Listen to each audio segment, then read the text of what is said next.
Thank you for joining Hashtag No Limits. I am your host, Shelley Kino, and Hashtag No Limits is about people whose society has placed limits upon, but who are busting through those limits. Ophelia says in Hamlet, "We know who we are, but not who we will be." And I believe that to be 100% true, and that there is no better or more beautiful example than the caterpillar turning into the butterfly. Quick little science lesson for those who don't know. The caterpillar literally dissolves back into its cells, reforms into the butterfly, but that's not all. It then still has to struggle to get out of the cocoon in order for its wings to be strong enough to take it everywhere it's going to go. Not only do I talk with people who are busting through limits, but I talk with those who are helping them bust through limits. And today, that is what my guest does. Julia Deney is a fashion designer, and she has been an educator as well. And she's going to share with us her story of where she came from to where she is now and how the amazing things that she's doing. Before I bring her on, I just want to remind you to like or subscribe to the channel to make sure you never miss an episode of Hashtag No Limits. And also, if you're watching in the live, drop a hashtag live and where you're live from in the chat. And also, if you're watching from the replay, the same thing, only instead of hashtag live, put hashtag replay. All right, I think that's all the business stuff. So no more from me. Let's bring Julia in. Hello, Julia. Hello. Welcome. Thank you. Thanks for having me. Yeah, absolutely. So how are you doing today? Doing well. Yeah, doing well. All right. So we are in the depths of winter where Yes. I am. We have snow on the ground and the temperatures in the single digits. How about where you are? Yeah, there's snow on the ground. It's above single digits, but just barely. I think it's like 12 degrees. So a little bit better than you, but pretty similar. All right. All right. So as I said in the introduction, you are a fashion designer, but you were also an educator. So do you want to give us a little history of yourself and kind of what brought you to the point you are today? Yeah, it was definitely kind of a crazy journey, but I was a fashion design major and then separately started volunteering with a local autism preschool near my college and really kind of fell in love with the students and special education. And they brought up a lot of clothing challenges to me since I was majoring in fashion design. And I ended up graduating during COVID in 2020, which led me to then just start working in special education while the fashion industry was shut down. And I really saw that this universal problem with clothing and sensory was present with all my students and children across the country and across the world. So I started a clothing brand to help them, kind of combining the two things I had studied, the two things I was interested in, to try and support kids' learning and inclusion. Awesome. So when you say that they have their sensory issues, like can you explain a little bit more what that means, kind of what that looks like? Yeah, definitely. So one of the biggest things with clothing is the seams and the tags that are in the clothing. So if you can imagine the tag in the back of your sweater, in the back of your shirt that's just rubbing at your neck all day, you may not notice it or it might be mildly annoying. For someone with sensory needs, that could actually be really painful and really completely intolerable and throw off their whole day, or they may not even be able to tolerate having that shirt on. So it really takes kind of these experiences and things you experience in life and just enhances them, even if it's something you're not aware of, such as the sound of fluorescent lights or the flickering of the lights, or sound being really overwhelming to the point where you can't hear really what else is happening. And it really causes that overstimulation. And someone who doesn't have that sensory processing might just say like, oh, it's a little loud in here, but not be bothered. So it really kind of takes these sensory experiences that we all have and really the perception of them and how they affect the body is just like different for these kids and adults. Yeah, awesome. Thank you. And so I think sometimes we don't give enough credit to those seams and those tags and those zippers and the buttons and even the material itself as to how it really can bother certain people of all ages, not just children. That just happens to be yours and my experience.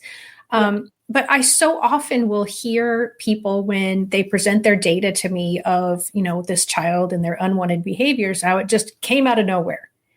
Yep. And I wonder if a lot of that comes out of nowhere behavior is connected to the clothing. So you said you saw a lot of your students. So what kind of behaviors were your students exhibiting that led you to realize something needed to change with their clothing, or it was their clothing that was upsetting to them? Yeah, there were definitely some obvious things, like kids who were really pulling distinctly at the tag on their shirt and not listening to the direction while doing that, even though they're kids who typically do follow directions really well. So that was really obvious. But I think what you said, where it comes out of nowhere, suddenly this one thing triggered them, usually isn't the case. I think when I spent the time to really observe over a long time and see like why sometimes things triggered them and sometimes they didn't, was really kind of a buildup of sensory dysregulation as a whole, or being bothered by things as a whole that weren't being met. I think one of the best analogies is kind of like their cup gets filled. So even if you don't see them necessarily pulling at their clothes and making that really obvious, it was kind of like that already limited their tolerance. So then any other demand or inconvenience or anything else that was maybe a little overstimulating would just overflow their cup and cause a big problem, versus if they were cup was empty, like their clothes weren't bothering them and they were already regulated, you might see that they're not triggered by that. They were able to come to the assembly and not have to leave because they were overstimulated. So I think you're totally right that that's often missed, that it really is a culmination of everything. It's usually not one thing that really tipped the thing or is always the problem or always causes the behavior, or it came out of nowhere. It's usually a buildup from the day. Yeah, and that's a great analogy, the overflowing cup, because I think about just myself sometimes, and on a day where, it just seems like everything is going wrong. Yes. And, or it's, for what I'm tired, or, I'm not feeling well, or, I've got other things happening. And then it's just that buildup. And all of a sudden there's this one thing that on a normal, regular day wouldn't bother me. And then I'm just like, I can't take anymore. Yes, exactly. Yeah, I think everyone can relate to it to some extent. And it's really realizing with these kids that they're experiencing the same things you are, even if they're not communicating that throughout the day. Yeah. And I mean, unfortunately, for those who are sensory sensitive, that is happening to them all the time. Like I said, my example is just once in a while, but some people are dealing with that every minute of every day. And I can't imagine what that's like. I mean, I do a presentation on understanding behaviors, and I have a couple of videos in there that people with autism have put out in the public, where it's all the noises and how everything is amplified. But we don't do that with our clothing. At least I haven't found one yet. Maybe there's one out there and I just haven't found it. But I mean, when you think about every time you move, you're breathing constantly. Yeah. So sometimes it's every time someone is breathing, they're just getting that little agitation. Yeah, absolutely. Yeah, I think it's really understated a lot of times when you don't personally experience it. You're not noticing your tag every single time you breathe. So you don't think of it, or you don't think it's a big deal, or you think it's something someone can just get over. And oftentimes it's not, because of what they're experiencing is really heightened. Yeah. I mean, I can think of times when I have had tags that have bothered me. And so I've cut the tag off. Well, that kind of helped. But then there was the little nub from what was left over of the tag that occasionally, it bothers me less, but would still occasionally bother me. And I think that's so smart what you said about people who don't experience it, don't understand it. And they just think, well, just get over it.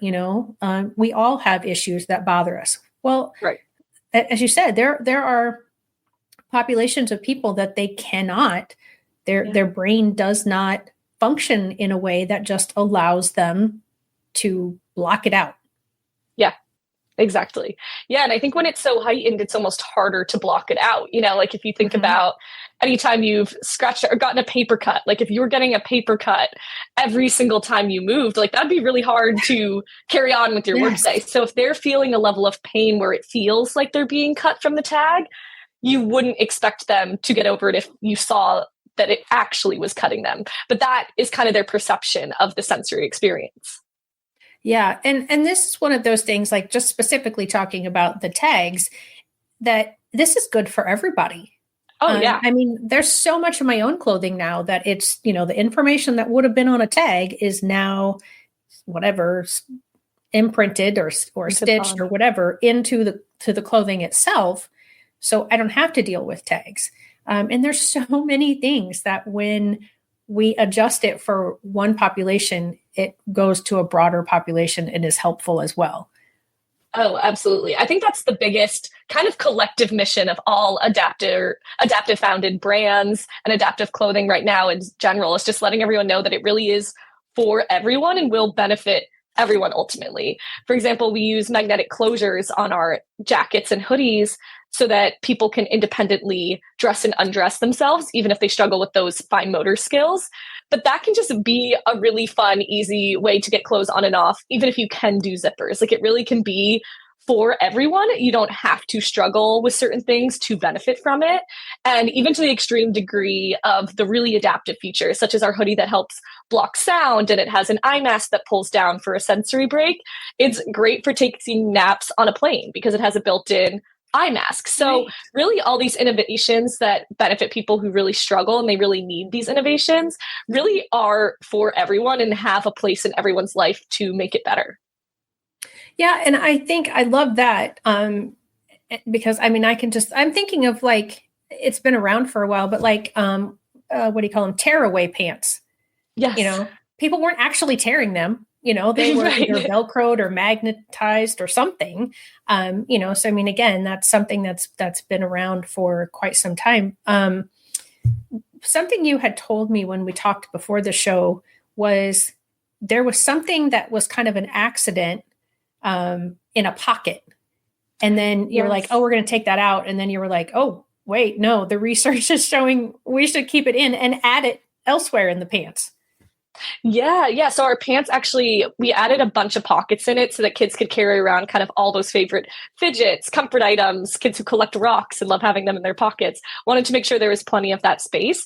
So there's the front pockets that are stitched down so the pocket bag doesn't bunch up. And then I added kind of side, almost like cargo pockets, and they were done with the same magnetic closures that the hoodies were made with. So to open the pocket, it has a magnetic closure that opens and closes the pocket and keeps it secure. And what really ended up happening when I tested it with my students and kids were wearing them is it became this built-in fidget that while they were working, say, on a puzzle or they were thinking about an answer to a problem, they were able to kind of flip that pocket up and down as a fidget to help them kind of wherever they were. They didn't need to like find a separate fidget to carry around. It wasn't noisy. It was very subtle. And they absolutely loved it. So yeah, that was kind of an accidental design feature of the magnet just we had from the magnetic closures and ended up on the pocket. And it was kind of nicer than Velcro, that you didn't have that irritating noise for those pockets. That's very typical. So it wasn't intended as a fidget originally, but became kind of this great resource for kids right there on their clothing. Yeah, that is so cool. And so when the magnets connect, do they make a little click sound or are they quiet? They're pretty quiet. I mean, definitely if you're the one right there doing it, you kind of hear it, but it's not a loud thing that would like echo through a room. But it just kind of has that nice like soft click because there is fabric in between the two magnets. So they don't snap together as much as plain magnets with the fabric in between. Okay. Yeah. Because that would definitely, as you said, like Velcro, that texture is good for a lot of people to rub on it or, you know, to just feel on it for a little bit. But then that makes that very loud noise. Yeah, like through the room. Yeah. So if you were doing that over and over, like it would be ultimately kind of disruptive or bother someone in the class or whatever it was. So the magnet is definitely a lot quieter than that, which is great. Yeah. So I think now that we've talked a little bit about some of the clothing would be a good time to bring up your website. What do you think? Yeah, absolutely. All right. So, well, come on, pop up there. Why is it not popping up there? Here, I thought I had it. Oh, I know what I have to do. It's the wrong button. I'm not pressing. That was my problem. Okay. There we go. So there's the website. So let's talk a little bit. Just kind of tell me where to move around in the website. Yeah, absolutely. So if you scroll down, you can kind of get an overview of kind of our mission. And there's a little video, if you scroll a little further, that just kind of calls out some of our key features, that they're tagless, that there's none of those bulky seams inside that we were talking about. And these are things that a lot of people wouldn't notice in their clothes. So wanted to highlight that. And then you can kind of see what our other designs offer in terms of more adaptive features, like the sound reduction, the magnetic closures. They have built-in compression compression in some of the designs. So all of these features are kind of called out. We also always want to offer additional resources to parents so you can get a free visual schedule and tips for helping kids get dressed and kind of gain that independence and some autonomy over the situation, which can really help when they get overstimulated. And then you'll be able to click around and see all of our sensory clothes that we do offer in both kid and adult sizes. And we offer the adult sizes now in our best-selling sound-reducing hoodie that we talked about, and those matching joggers that have that built-in magnetic pocket fidget. And yeah, if you click right on the hoodie, you can see all the colors and also just get more information on it and more description of kind of the sensory tools that are involved in all the clothing, and be able to see these are actually my old students that became models for me, which is really great. So they're actual autistic models that actually used these clothing and support right in the classroom, which is really great. And honestly now so fun to look back on now that I have left teaching, which has been great. Right.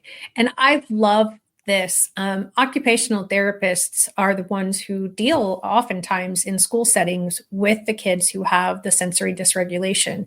And so in order to have somebody that's an OT give a recommendation and be so pleased with what is happening is spot on in my opinion. And so you give the sizes there, and the cost is, I think, incredibly reasonable.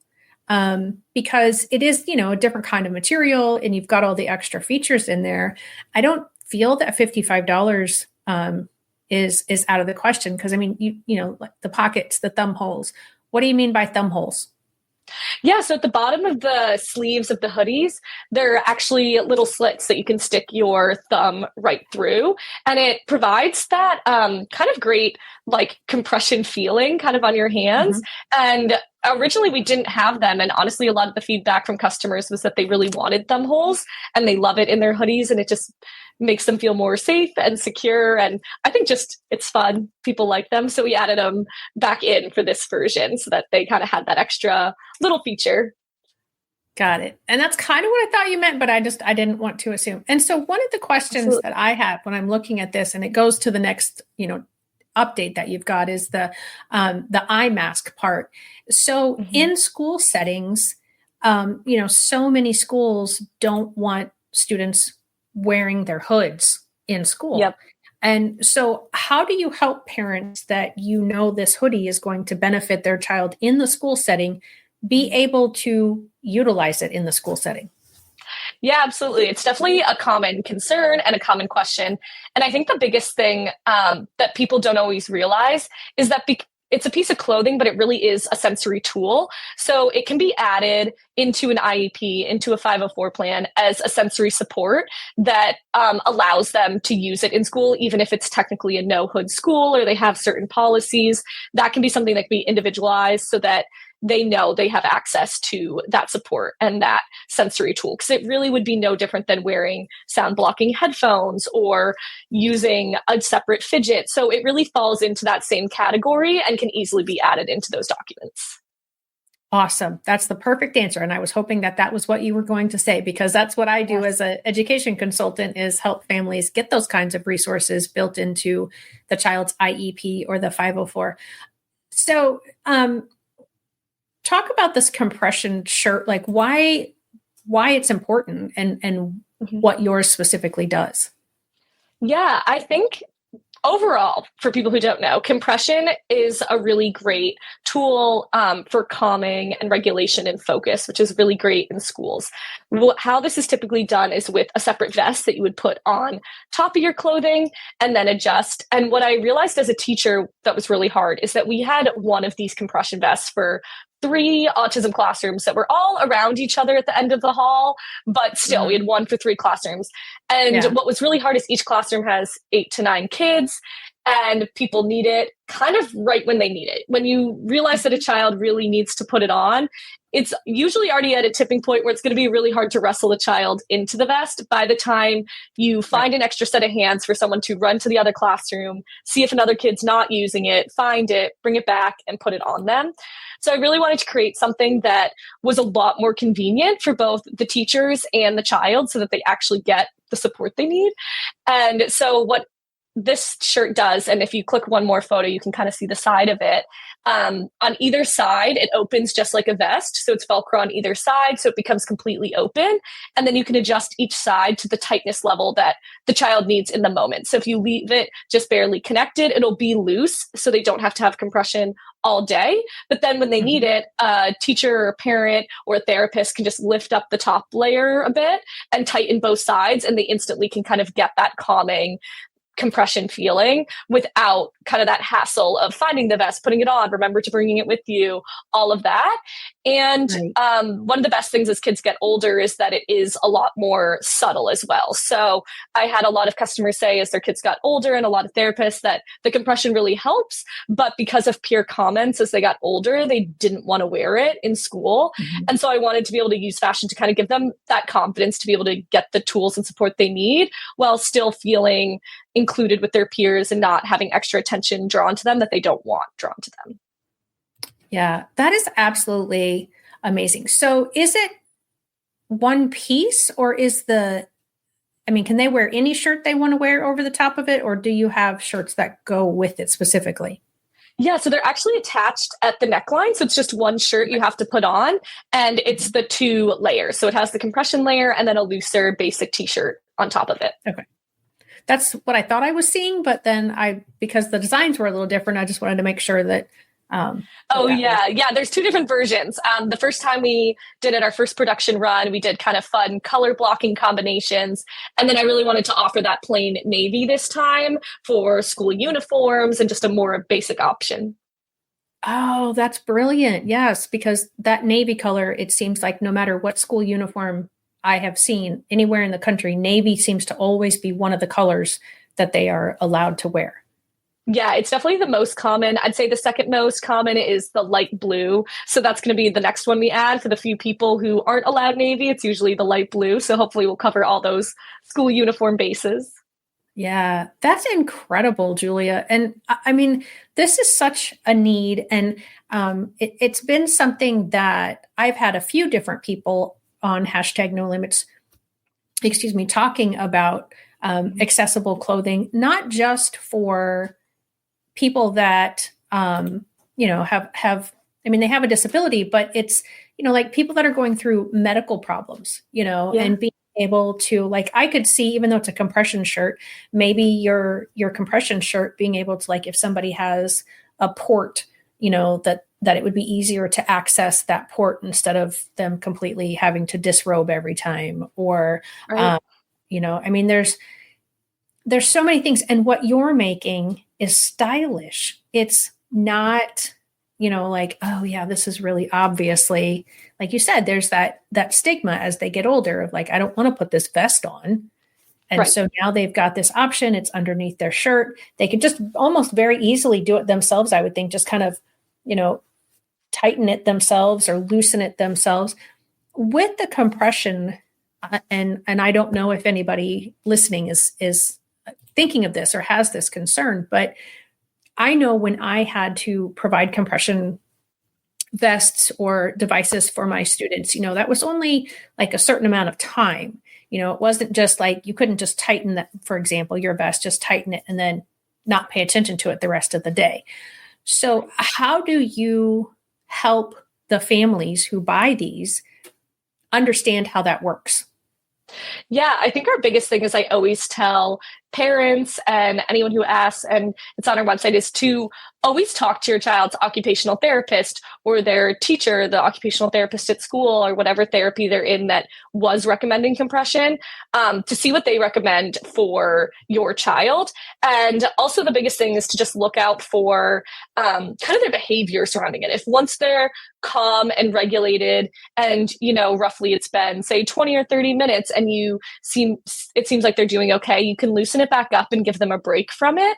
just so that then it's ready to go when they need it again. That was definitely the most common recommended interval for my students by our occupational therapist, was kind of that 20 to 30 minutes. So that's definitely a good place to start. But it really is so unique to each child that you're going to want to watch their behavior and consult their therapist around it, because there really is no one strict answer. But from everything that I've read and I've seen, is it's not necessarily a bad thing or it's harmful for them to have the compression the whole time. It's just that your body kind of gets used to that level of compression. So it doesn't feel as tight anymore or as necessarily comforting. Like they almost need a break so that when you tighten it again, they really feel that impact. But again, that really varies by child. So definitely talking to their individual team is going to really help you with that. And with the compression vest, again, I know that it's, again, like, the amount of pressure. So what if a family isn't seeing an occupational therapist, but they think this type of shirt would be helpful? Do they have to have a prescription, or can they just purchase it from your website without having that? Yeah, no, you can definitely just purchase it. I think there are a lot of people who can really benefit for compression or really like tight hugs or weighted blankets, that kind of feel, who don't have a diagnosis or don't have a therapist. I think if your child does, it's always great to consult them.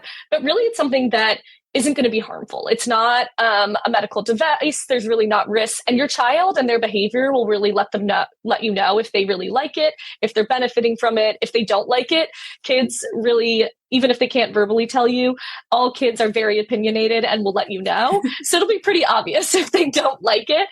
And so you can really take cues from your own child. And it's really something that parents can absolutely just try out and do at home.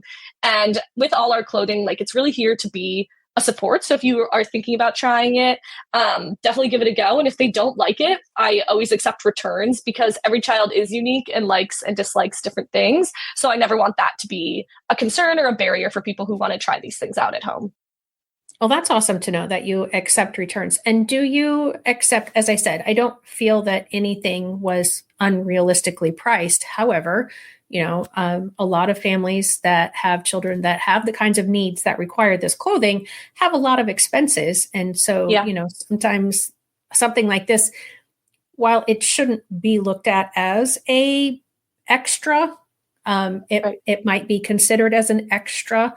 And so, have you had any families, or are you set up to work with insurance companies or grants or some other way besides the family privately paying you for these items? Yeah, we haven't been able to get set up directly with insurance yet, but we definitely work with different grants, or I'll even recommend people look at resources in their area, because sometimes different resource centers will help provide funding with grants they get to families to buy these things. So we'll actually get purchases directly from schools or from resource centers or from social workers that are able to place those orders on behalf of families. So it's definitely something that I try to work with families on as best as possible, because I know a lot of these families have extra expenses. And in making these clothing, that was a big consideration, was trying to keep the cost as low as possible while doing ethical manufacturing and making sure everyone in that supply chain is paid, but being very aware of costs. So even having business kind of consultants and mentors even recommend, based on margins, that we have a lot higher prices than we do. I'm really doing it to make it as accessible as possible. So I hope that the pricing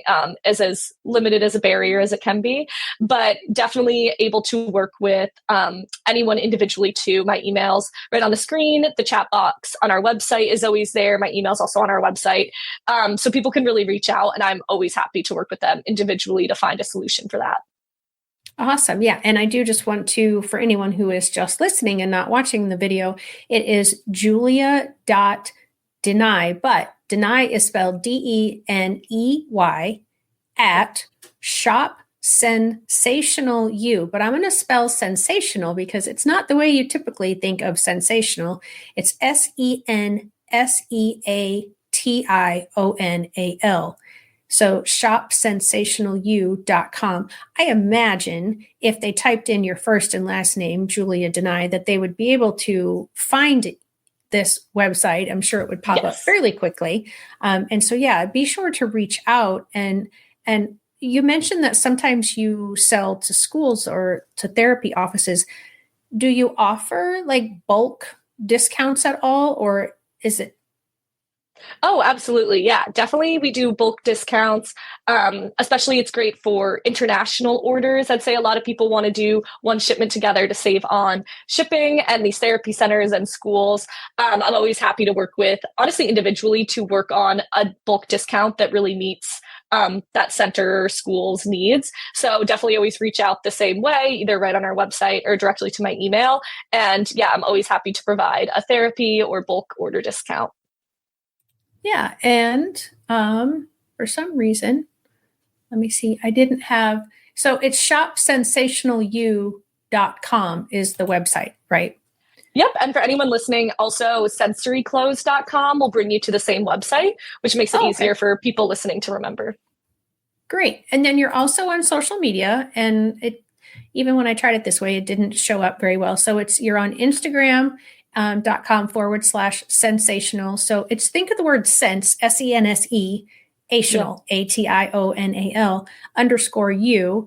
Same thing on Facebook, Shop Sensational You. And then is TikTok working? Yeah, TikTok's apparently okay. So we'll see how long that lasts for. But while we're there, while it's up, we'll be there. Okay. Yeah, I know we're kind of in a kind of weird world right now as far as TikTok is concerned. So there are plenty of places that people can find you and reach out to you. And I mean, I can just see this being so incredibly helpful. And kudos to you for recognizing the need and doing something about it, and having the knowledge. I mean, I've seen needs before and I'm like, but I don't know how to help. And you had, I mean, this is brilliant to come up with all of these things. So you talked about some different colors of your items that are coming out. Do you have other items in the works that you can share with us? Yes. I think as a fashion design major, as my main background, I always have designs in the back of my mind that I would love to create. So I think it's just going to be a slow process of actually growing the brand to a point where it makes sense to develop new product. But there's so many different sensory needs that can be met that I'm really excited to be able to design into those when I can. I think the next biggest one that people talk about is chewing and chewing on clothing, but not wanting to keep their chewies on them. So really finding a solution for that is going to be kind of the top next priority of new product. But overall, I'm really going to keep expanding kind of those color options and fabric options across our different bestsellers, because I think that's something that's so unique per person and per child, is kind of that feel of fabric and then also color preference. So those are definitely the areas we're going to keep expanding in. And as always, like, I do make all these decisions really based on customer feedback. So there's a form on our website, but then also any emails or chats or comments on social media, I always save and kind of go with the next biggest thing people are asking for. So in this case, it was the hoodies in navy, and people wanted thumb holes. So that's what I did next. So definitely want to hear consumers' voices and help me make those decisions. Because as I said, with a design background, like, I could come up with anything, but I really want to do it based on what you guys as the families and the consumers are like actually really wanting. Yeah, I just, as you were talking about the chewies, I just imagined, like a shirt like I have today, a quarter zip, and just like this part of it having like a chewy kind of built in right there. Cause that always seems to be when I had students, they would always just like the corner. Yeah, right at the collar. Yeah. Something. It's definitely something that it's just one of those where it's almost hard to develop to make sure that it's something that can wash well, it wears well, it won't wear off on the fabric and they swallow something. So I think that's been the hardest problem with that one, is just figuring that out, how to keep it clean and safe.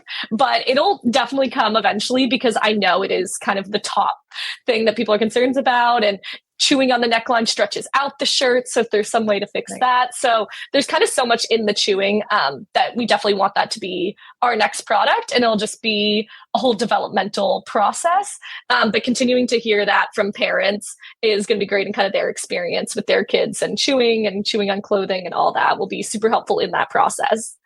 Yeah. And so I think I saw, because you do have a few things for adult sizes on the website. Do you have, well, go back. It's not going back. Okay, there we go. So you do have the adult sound reducing hoodie. Do you have other things in adult site? Oh yeah, there's the adult sensory friendly joggers. I'm talking as if I'm Yep. sharing the website, and I'm not sharing with anybody. So I need to go back and put that back on. Yes, yeah, we have our adult hoodie and newly adult joggers, which are currently on pre-order as they get finished up at the factory. And so you can kind of have a whole matching sensory sweatsuit outfit in adult sizes. The next one we'd want to expand is that compression shirt, so that adults can really have all the same things in the same sizes, and kids who grow out of our kid sizes can continue to have those supports. And as we move forward and develop new product, I definitely want to be able to offer them in kid and adult sizes permanently going forward, because I think that is so important. All right. So I didn't see this before. What's this squishable scrunchie? Yeah, we actually just sold out of those, but it was with kind of a collaboration with another small brand that was a parent of a kid with sensory needs and was really benefiting from fidgets kind of through that COVID time. And it was a scrunchie that the foam on the inside kind of compresses and then slowly expands out, which makes a really great fidget and sensory comfort tool. And I kind of fell into them because I bought one while I was teaching. And then my students just loved it because they were really pulling at all my scrunchies, or if we were sitting at circle and I was there supporting them, they'd be playing with my hair bands and breaking them.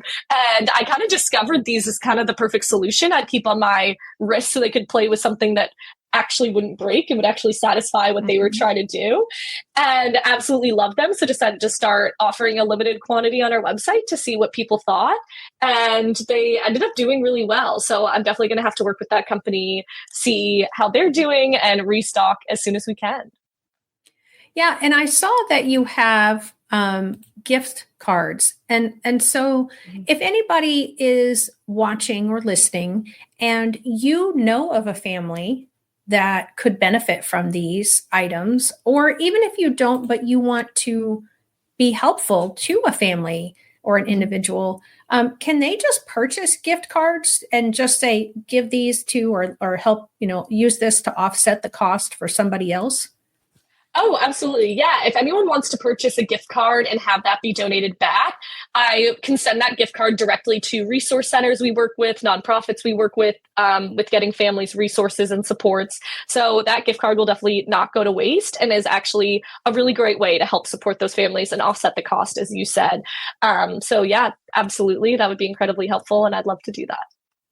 Awesome. And so, when I'm thinking about this closing, I'm thinking about how it's helping kids in classrooms, but how is it helping anybody be included? And how is your company helping everybody be included as much as possible?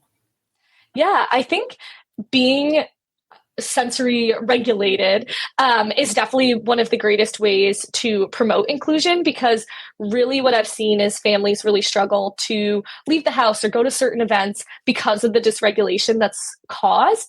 So being able to have these tools that they know are on them and able to work and able to help them has really been able to allow people to leave and explore new environments a lot more comfortably and a lot more securely, with a lot more confidence. So that's been really cool to hear from families that, they were able to go to a restaurant as a family, or the kids were able to come grocery shopping, or they were able to attend a sporting event because they knew that the hoodie could help block out some of that noise and help them stay calm and a part of that experience and not have to leave early. So all of that is honestly the whole point, and the whole mission for me is to help increase that inclusion and just confidence in being themselves and being able to be out in the community. So I think the sensory component really has all these benefits outside of just that school environment, like we talked about. And it's always so cool hearing those stories from consumers and to hear where they were the most helpful. Yeah. So you've only been in business a few years, because you said you graduated during the pandemic. When did you actually, because then you went into teaching. So when did you actually start your clothing business? Yeah. So it actually launched April of 2022. And then I continued to teach for about a year and a half after that.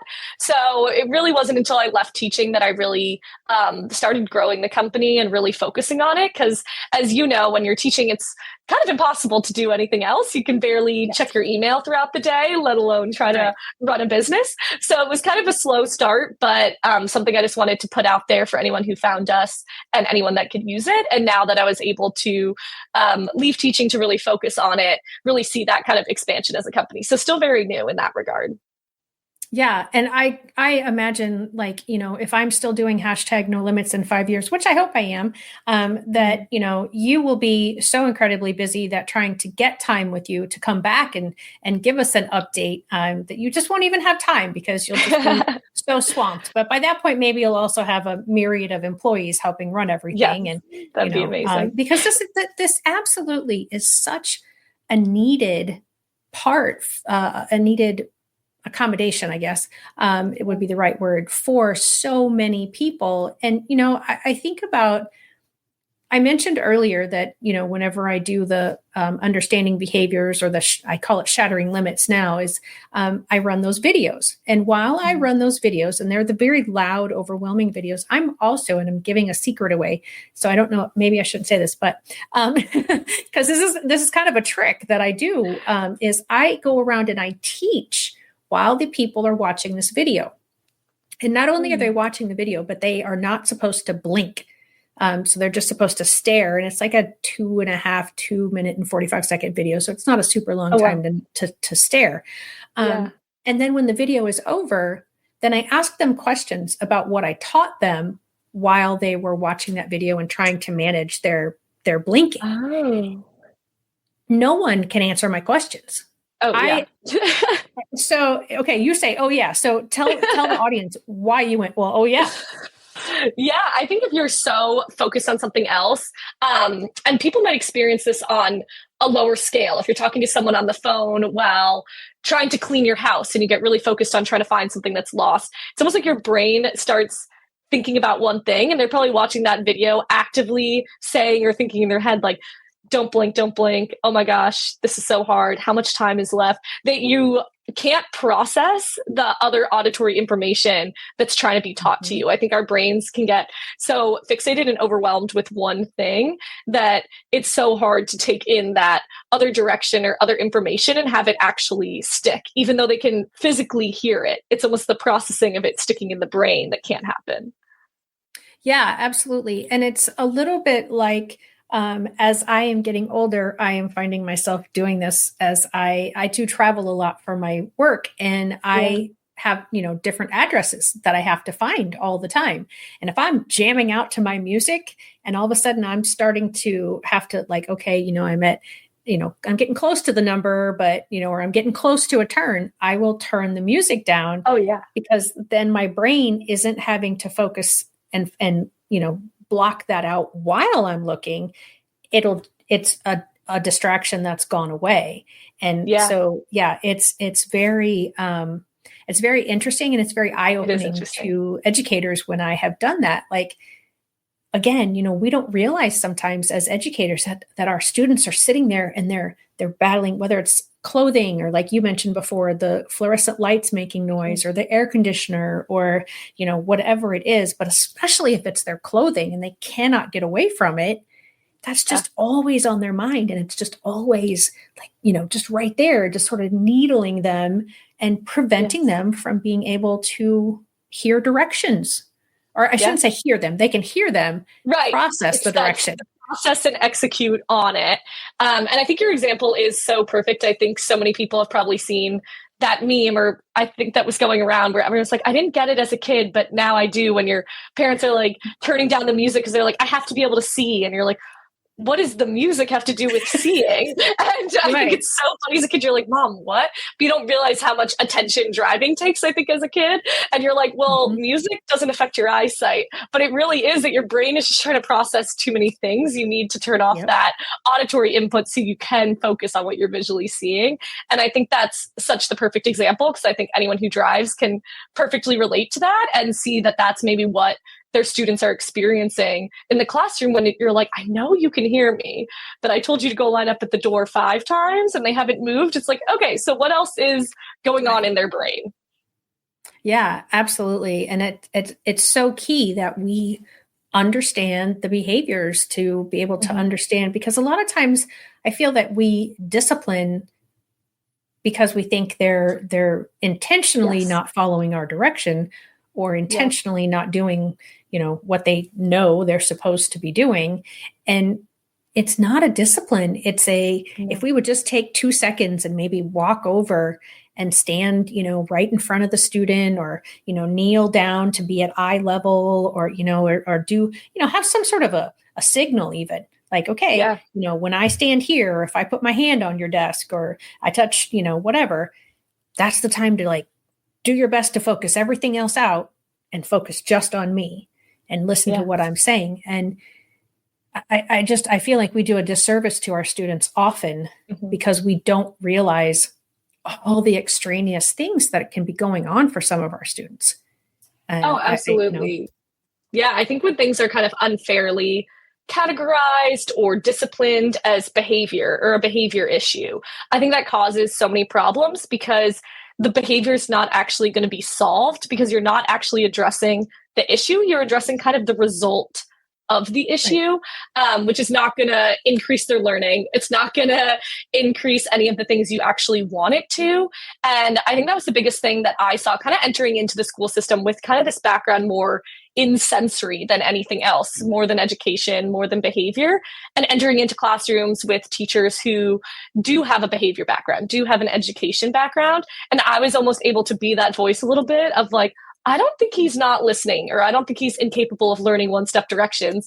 I think it's that he's overstimulated and not even hearing a word you're saying right now. And being able to Right. take that approach of, okay, but if we address the sensory, maybe we can see what happens or see his end result. And then you get a true idea of where they're at education wise, behavior wise. But I think that is honestly so common to see in the school system, is kind of that jump to a behavior problem because so many people don't have that background to know that it's probably something else that can be solved relatively easily, if taken the time to look into it and address the thing that's bothering them or causing dysregulation.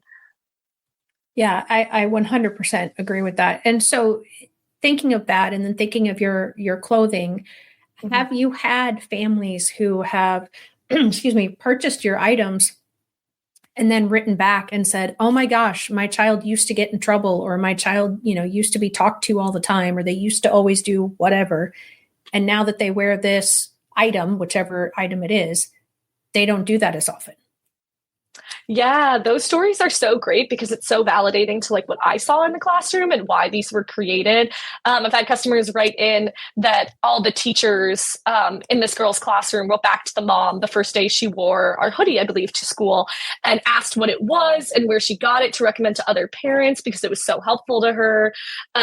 We've had one mom reach out that the teacher reported he was able to eat in the cafeteria with his friends for the first time rather than having to be separated, Wow. or ends up not eating his lunch because he's so distracted from the overstimulation. So all of those stories are honestly the thing that keeps me going. I think entrepreneurship and starting a business is so hard, but without kind of having this mission behind my business, I don't think I could do it, and without having the parents that share those direct impact stories, because it really is so huge, and to know it's having such a big impact on people's daily lives and educational experience. Yeah, absolutely. I When I get stories from parents that, I've gone in and I've helped them at an IEP meeting, I mean, that's just when they talk about, oh my, I feel like I can understand my child's classroom now, or I understand my child's Yeah. day, or I understand the IEP, or, just having you there brought such peace to me. I mean, those Oh, absolutely, those are the huge. ones that keep you going. And to have like a whole classroom of people say, "I want a shirt like that. I want that hoodie Yeah. because that was so helpful." I mean, to instantly recognize that has got to be. I mean, I hope you not Yeah. only use those for your business, but that you keep those for yourself, because you are making huge differences in people's lives and enriching their lives so much. Because, as you mentioned, when we're regulated, we can Mhm. go and be social, and Right. we can go out of the house, and we can take kids places, or if it's the adult going through that, that they can Right. wear it and they can, participate in things that they hadn't been able to before. And it's just it's almost overwhelming to me to think how, um,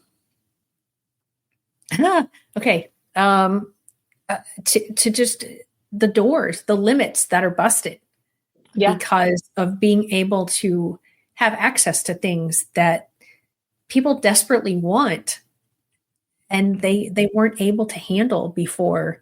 And now because of your clothing, they are able to live normally, or whatever that means, normal, but Right. you know and to have friends and to go places and to be with family members and to just literally actually be comfortable in their own skin. Right. No, it's definitely so overwhelming to think about, and getting that feedback and those reviews are something, and emails even specifically written out to me with full stories. Like, it hits me every time, because I think it's so easy to move through your daily life and you sort of have this mission, but I mean, those stories and that impact, like, it truly, truly hits me and overwhelms me too. It feels so surreal that I created something that can have that impact and is able to help people kind of realize their full potential and really be successful in any ways they want to be. Yeah.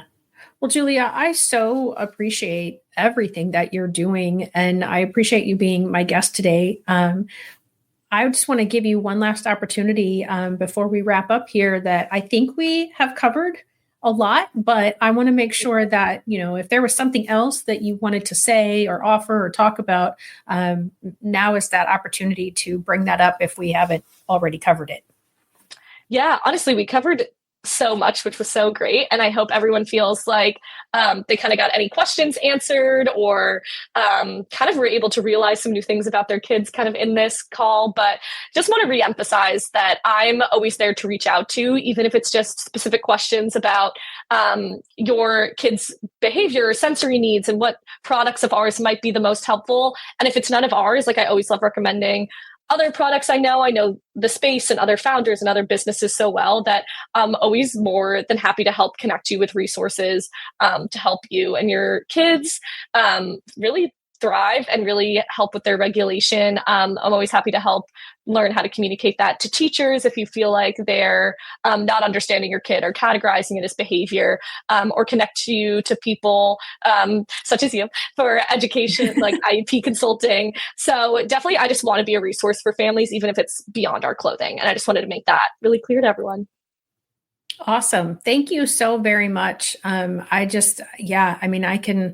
can see you being, if you would have time, being a vendor at, some special needs conferences or some educator conferences where, they can purchase the products for their students at their schools, because what a great opportunity, to help families with just a piece of clothing.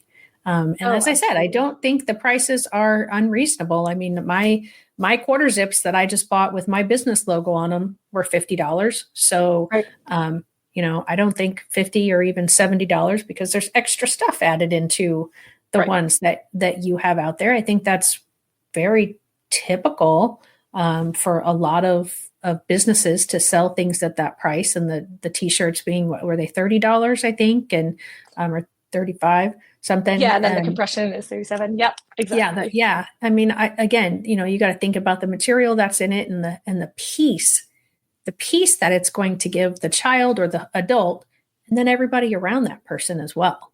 Right. Yeah, you can't really put a price tag on that, actually. Yeah, that's true.